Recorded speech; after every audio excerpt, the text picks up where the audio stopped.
Well, hello, welcome to Will Cook Music Reviews. I'm Will Cook, and I am doing an album roundup today. I've done a few of these already, and I've got a couple more planned after this one. I've actually compiled some thoughts on 12 albums from 2020 here, all from the month of October, actually. I just can't wrap up this year without sharing my brief thoughts on some of these albums. So we're going to kick it off. I've actually broken them up into 3 groups here of 4, and these first 4 that I'm going to talk about are on the good side. The next group's going to be more on the so-so side, and then the third group more on the not-so-good side. You know, I don't want to say bad. That's clickbait. If I say bad, sure, I could call that last group of albums bad, but I'm not really like that as a reviewer. I wouldn't call an album bad unless it's seriously bad. And these albums, yeah, those ones, I'll get to that. Let's start off with the good. So to kick off the good, we have the latest album from Shamir, album number 6, the self-titled album from this, I believe, Philadelphia-based artist. Now, Shamir, you might know for the pretty popular 2015 electropop single On the Regular. I had a good time with that one.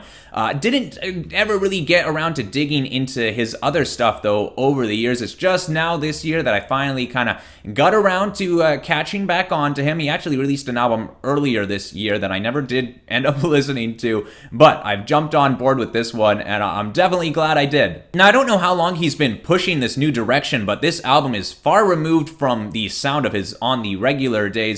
It's more of a raw, indie rock, kind of live feel to the music with the drums, the bass, the guitar. Not much else really brought to the mix to polish up the music, and there's some real feeling to be found on this. You get On My Own, which really slams at you with these stomping drums and this real sweet guitar, and it's a good empowering anthem about being good with yourself above anyone else. There's a real country flavor to Other Side. They bring in a banjo for this real knee slapper of a hook, and some steel guitar in there as well, I believe. The song was written after Shamir watched an episode of Unsolved Mysteries about a woman whose husband was lost in the Vietnam War. It's pretty interesting. There's a little bit of sick fun to diet. Shamir uses these kind of graphic lyrics about wanting to see this guy's insides, and the chorus is one of the strongest pulls to the album, at least for its brief moment when it comes in the first go-around. The second time it comes around, it's only like a subdued version of the chorus. Doesn't really come in with that full instrumentation, kind of like it's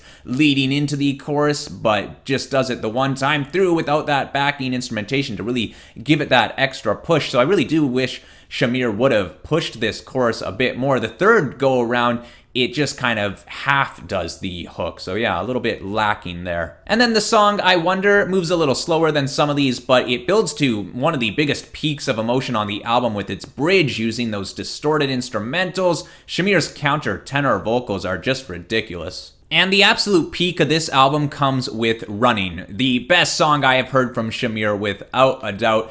It's got this ridiculous pull to the chorus that almost makes me want to gag, really has that wow factor to it. The feverish drum work is delightful, the guitar with that reverb just shines over everything, and it's the type of song that really just lifts me off my feet and is the type of song I can see myself running to, which I can say about some of my favorite songs of all time. If you can get me running, then you're doing something right. Though I do have a complaint for it that tends to come up with some other really great songs. You've got this incredible hook, and I want to hear that hook the most I can within that song.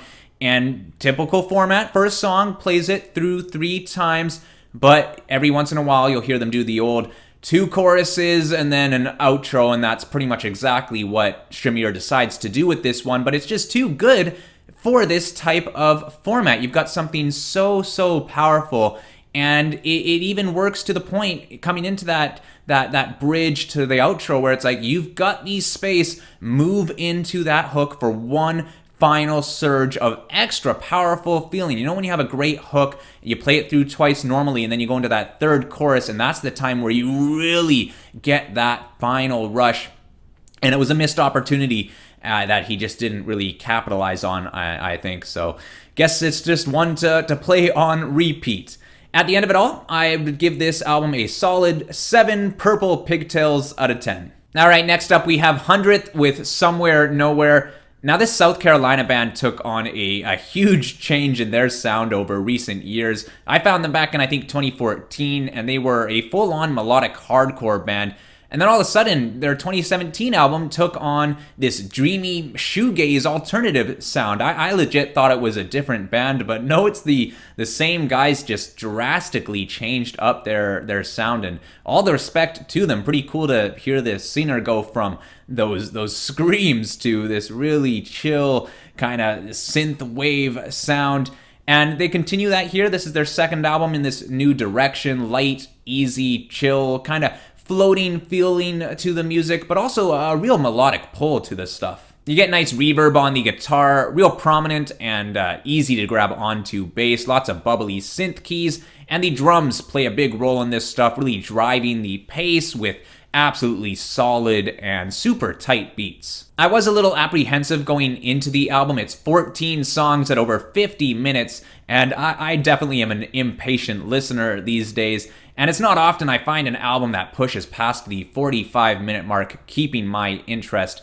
But they really keep things moving on this album. It's not all wickedly catchy hooks like some of the early songs, Bottle It Up and Leave Yourself, but a later track like Why, that's not quite as hook-driven, has a real way of immersing you with those thick, buzzing synths. And then End Up Alone, it plays out like more of an interlude, and really, again, not much of a hook to this one, but instead it sets up this kind of near tranquil atmospheric ride that just does a great job at complementing the mood of the album. They really managed to make these fat songs, like the chunk of this album floats around the 4-minute mark, and they make them dense and rewarding rather than thinly spread and drawn out. And while I'm not absolutely wowed by anything on here, overall, this is a very smooth listen, and I'd give it a light 7 psychedelic toads out of 10. And then we have the Baltimore synth pop group Future Islands with As Long As You Are. Now these guys, they're most well known for their 2014 single Seasons, Waiting on You.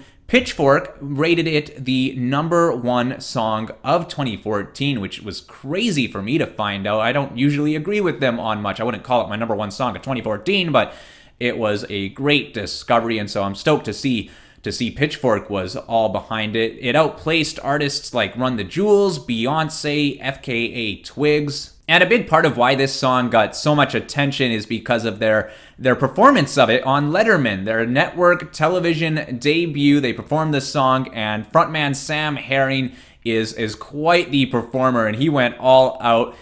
Really a pleasure to witness, and Letterman himself was absolutely shook. Buddy, come on! Hey, thank you very much. Nice going. How about that? I'll take all of that you got. Herring is a one-of-a-kind singer, at least in my musical realm.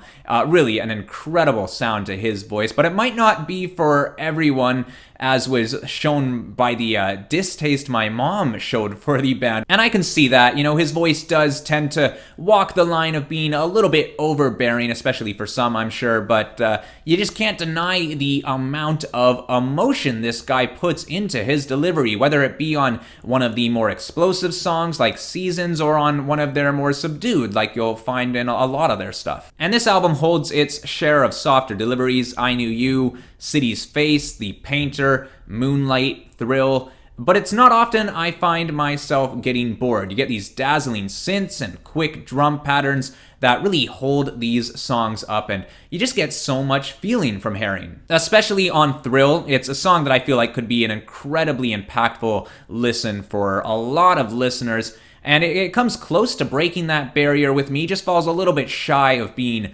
mesmerizing, but you just gotta check out the music video to get an idea of just how much this guy puts into his songs. And you get the more upbeat, more active side to their sound with the songs For Sure, Plastic Beach, Born in a War, which all just go to show how good these guys are at pushing these bright, fast melodies that are really powered by the grooving bass guitar and the tight drum work. At the end of it all, I'm going to give this album a light 7 Houses on Water out of 10. And then lastly, in this group of good albums, we have the latest EP from this Nashville alt-pop group, Coin.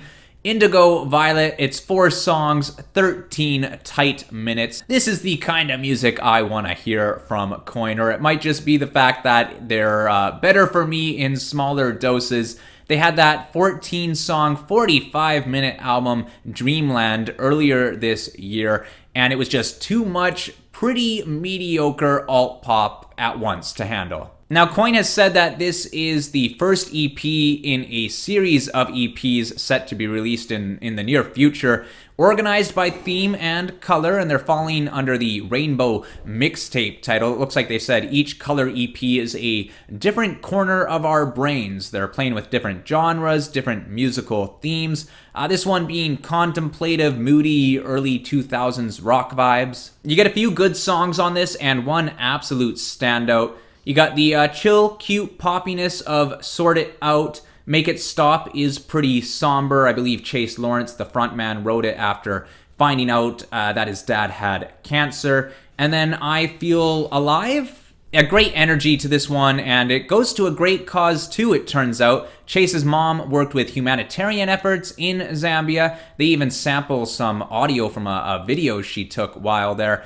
And it looks like all of the streaming royalties are going to be donated to a fund that's allocated to pay Zambian youth tuition. But this EP would only be okay if it was not for You Are the Traffic. Chase was inspired to write this song one day when he was stuck in a traffic jam, stressed out, and he asked himself, where are all these people going? And then he realized that he was in that traffic jam. He was part of the problem. He was the traffic. And so it's kind of, trying to say we're all one planet, we're all in this together, we're all fighting for the same thing in the end. At least that's kind of how I took it from what I read on their Instagram. It's always interesting to see what a band has to say about their thoughts behind the meaning of a song. But when I go into a song, when I pull some feeling out of this song in particular, that meaning means nothing to me. I don't need to know the meaning behind a song to pull something from it. It was long before I looked into anything behind the lyrics that I was absolutely wowed by this song. The chorus just has this open energy and a realness to it that I don't tend to hear from these guys, and I'm pretty sure it'll be finding a spot in my top 100 of the year. I'm going to give this EP a solid 7.5 color wheels out of 10. And that wraps up this album roundup. Thank you for checking it out. I'd love a thumbs up if you enjoyed the reviews. Hit the subscribe. I've got more on the way. And leave your thoughts in the comments below. I'd love to chat. I'll see you next time.